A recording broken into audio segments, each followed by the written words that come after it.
What's going on, guys? So I got my Tippmann TPX. It has a normal TPX valve in here. I'm going to turn it up all the way and use my HPA tank. This is a carbon fiber tank. It's I just topped it off on the weekend. I think it's at like 4.1 K PSI. The output's about 850. So I want to see how much it uses. Let me try to show you how much air is in here. Sorry, the lighting's so crap. So yeah, it's like at 4100, just a tiny bit below 4100. I bought this recently, this thing, and I want to use it. So I'm gonna try the Byrpro rounds and the Byrna rounds. I'll probably get the normal 3.6 gram nylon balls, the cheap stuff from Amazon and other places. T4E quick access balls is probably mostly what I'm going to use. They're kind of small bore. These are 3 grams and they're like 686, kind of 687. They're a little bit lopsided. The ones I have, they're a little bit kind of wonky shapes. They're not perfect circles. These are the Byrna balls. They're 2.95 grams, at least the ones I have. I have some loaded up in the magazine, and they're about 684 on the bore size. I forgot to bring my nylons out here, the other ones, but I'll bring them out right now. They're 680 bore size, and they weigh 3.6 grams. I'm going to use the stock TPX barrel, and then I'm going to use the 10-inch Lion Claw hammerhead barrel, and then I'm going to end it with the TCR barrel. This is 11 inches. This is 10 inches. It goes to about here, but there's this mock suppressor on it. I'll start with the Byrnas, and then I'll use these, and I'll just compare it with the chronograph and throw in Joule numbers and all that in here. So I'll be right back. So these are the these are the T4E quick access balls. I'm gonna use all the white ones. They're pretty much 3.6 grams. A couple of them are a little bit lighter, but I did mix in some Duke glass breakers with these. So I'll just say they're 3.6 grams and smaller bore than these. This was in the house all day. I don't think it matters because I'm using HPA. It's been outside for a little bit. It's 67 on this. The tank, which doesn't really matter because it's HPA, 69 degrees, 21 Celsius, 19 Celsius. This has been outside for a little bit, so 66, 18.9, just the ambient temperature. I don't think it'll matter too much though because I'm on HPA. I would use CO2, but it's not ideal conditions for CO2. Alright, you guys, I put a couple drops of silicone oil in my remote line adapter. I'm gonna put this down all the way, like max it out, the velocity, so this won't turn anymore. So this velocity is all the way up.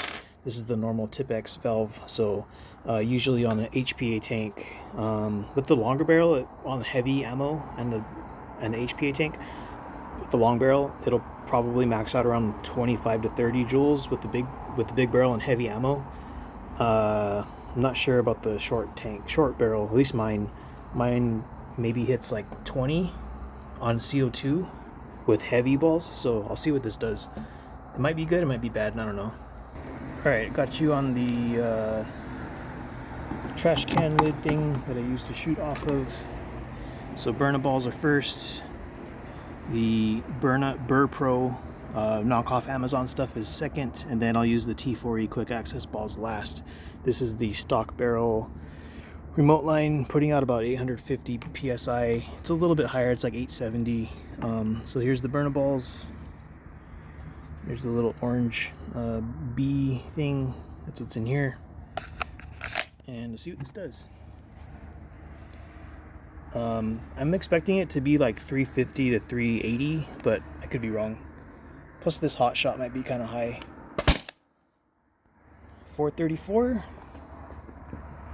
See if that continues or if it's just a spike. 428. 430. 428. 432. 430, so pretty consistent, no big changes. 434. I think that's it for this magazine. One last ball.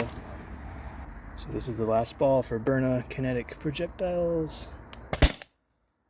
434.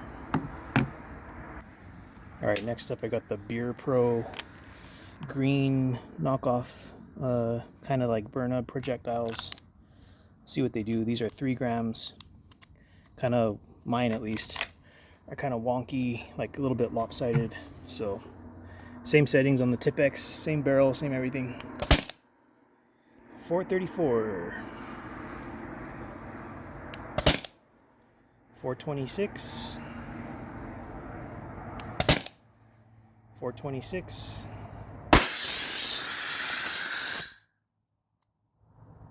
Okie dokie. Had an issue with my Tippmann.